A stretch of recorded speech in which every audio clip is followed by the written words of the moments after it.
ada perkataan semua orang bisa jualan, semua orang bisa buka bisnis, tapi laris atau enggaknya tergantung nasib dan kehokian masing-masing. Wah, kacau. Jumpa lagi dengan saya, Kang Poci. Hari ini kita akan membahas tentang bagaimana cara supaya kita lebih mudah untuk mencapai keinginan kita, yaitu adalah memiliki rezeki yang terus meningkat dan bermanfaat untuk kita dan keluarga kita. Dari banyak buku yang saya baca, inti supaya Anda menjadi lebih kaya, supaya Anda mencapai tujuan finansial Anda adalah memiliki goal atau tujuan yang dapat terukur dan dapat dievaluasi seiring waktu.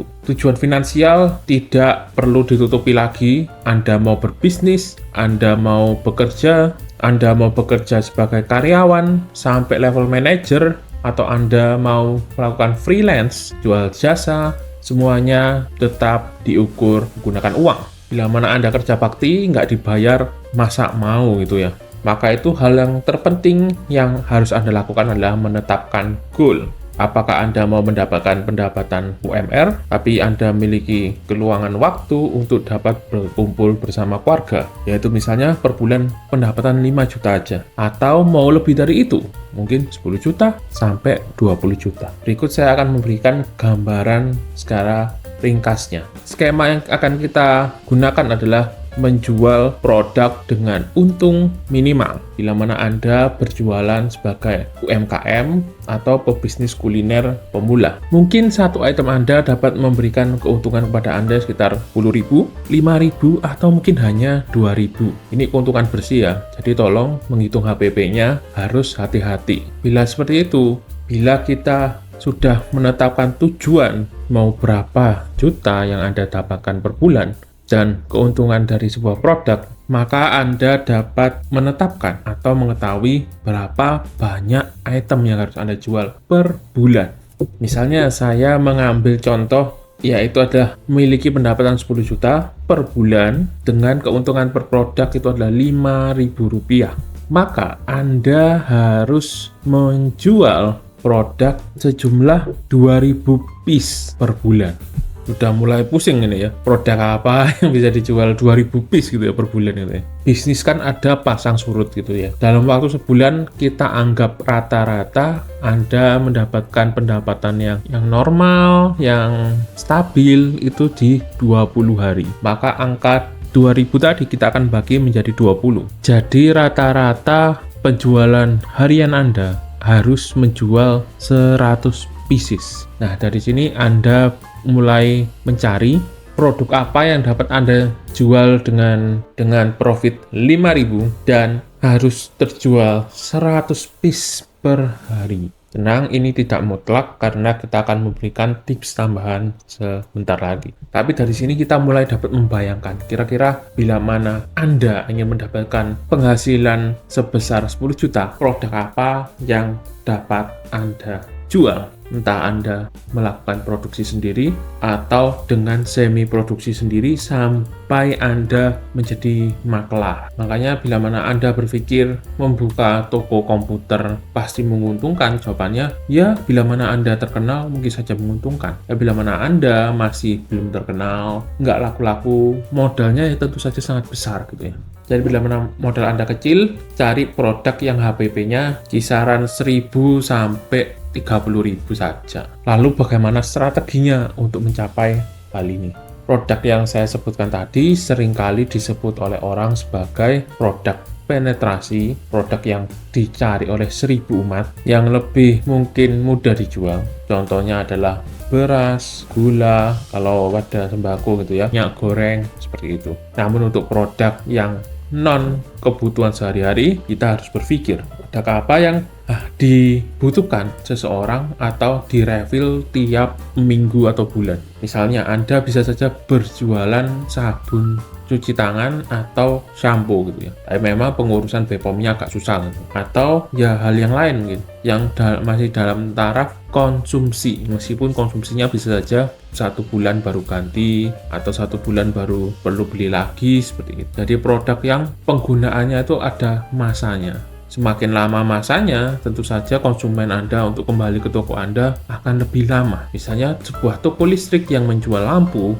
konsumennya akan kembali mungkin ya 1-2 tahun baru beli lagi gitu ya. Kecuali lampunya matinya gantian gitu ya. Bulan ini mati 1, 2 bulan lagi mati 1 gitu ya. Ya berarti berapa bulan sekali akan ke toko Anda. Dan beda bila mana orang berjualan cilok gitu ya. Mungkin saja lagi ngidam cilok tiap hari beli, lagi ngidam batagor tiap hari beli. Ya bisa juga. Makanya hal ini sebenarnya lebih mudah diterapkan pada strategi bisnis kuliner. Namun kita juga harus melihat bila mana tidak hanya kita yang bermain pada sebuah bisnis, tapi juga ada kompetitor. Berapa banyak kompetitor yang menjual produk yang serupa? Apalagi mereka sudah memiliki nama atau rating sebelum Anda berjualan. Itu saja awal untuk mengumpulkan rating ini cukup rumit dan mungkin butuh dana gitu ya, alias bakar duit. Dan sebenarnya dari hukum yang saya dapatkan adalah teknik pengalian 2-3 itu akan lebih efektif daripada Anda mencoba meningkatkan melebihi itu.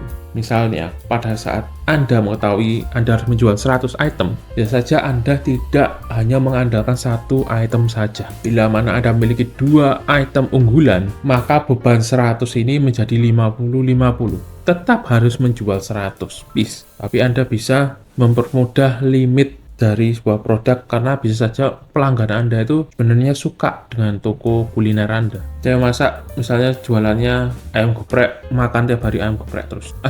Kasihan dia gitu ya, nanti kegeprek sendiri gini. Dan mungkin aja ada 3 andalan. Misalnya ayam geprek, ada koloke, ada nasi goreng, ada sate gitu ya. Jadi kalau ada 3 item, seseorang bisa saja tiap minggu beli item-item yang berbeda. Atau bisa juga digabung.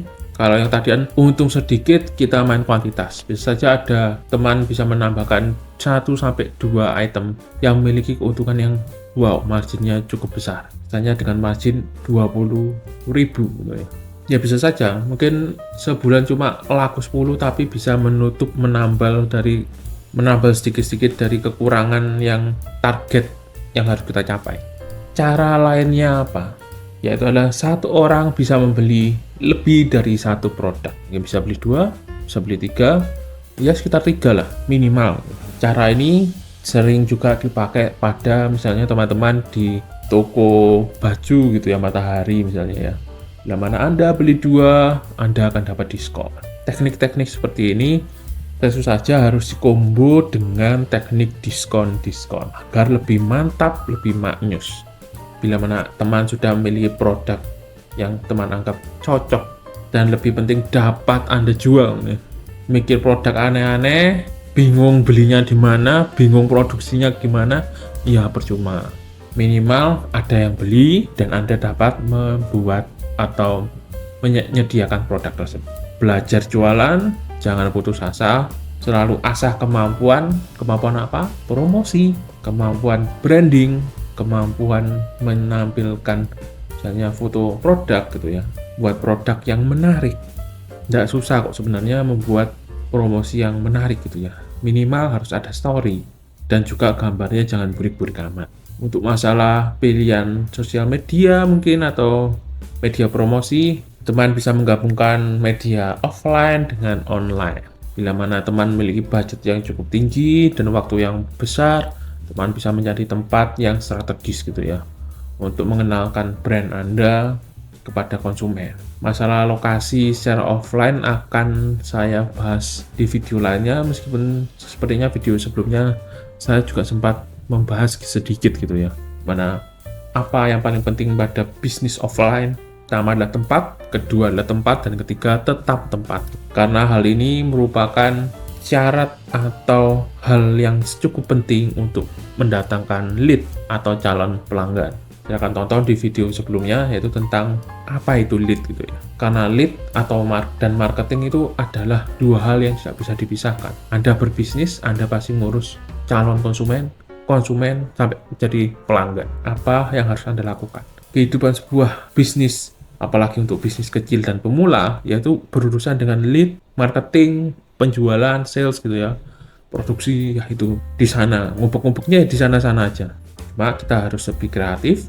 Bila mana belum ada hasil, jangan menyerah, terus berusaha Karena bisa saja seperti apa yang dikatakan oleh banyak orang gitu ya. Kalau orang nambang permata atau emasnya itu tinggal 1 meter, tapi dia menyerah karena dia merasa saya sudah menambang terlalu lama, tapi saya nggak dapat apa-apa gitu.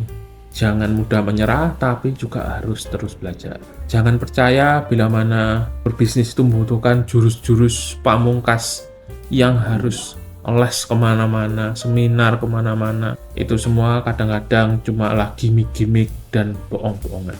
Dan harus dipertajam secara perlahan dan dari tahapan demi tahapan. Oke, sekian video kali ini, kiranya dapat bermanfaat bagi teman dan mahasiswa AHA Academy. Mahasiswa AHA Academy, cerdas dan anti kupu. Jangan sampai Anda buang-buang uang, buang-buang waktu, buang-buang pikiran, buang-buang hati, perasaan, karena terlalu banyak mendengar katanya orang. Bayar SPP dengan like, komen, dan subscribe di channel ini. Terima kasih sudah menyimak. Kelas bubar.